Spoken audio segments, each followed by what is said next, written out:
আজকে রাত 2টোর সময় ভগৎ সিংনগর কলোনি 109 নম্বর ওয়ার্ড, যেখানে আমি বিক্ষোভের মুখে পড়েছিলাম, আমার মিছিল প্রার্থী পরিক্রমার সময় আক্রান্ত হয়েছিল মাত্র একদিন আগে।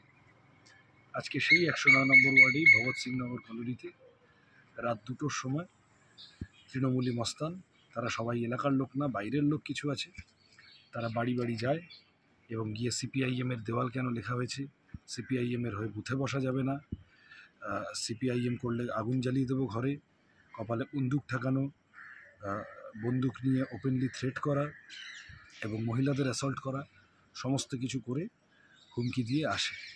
আমি রাত্রিবেলা খবর পেয়ে এসেছিলাম, পঞ্চশায়র থানায় পুলিশ প্রশাসনকে ব্যবস্থা নিতে বলেছি, এফআইআর হয়েছে এবং আমরা কেবল এইটুকু বুঝতে পারছি যে তৃণমূল কংগ্রেস ভয়ে আছে, চাপে আছে, বিপদে আছে, সেই কারণে মানুষের উপর এই আক্রমণ বাড়াচ্ছে। কিন্তু এই করে এবারে যাদবপুরে কিছু হবে না।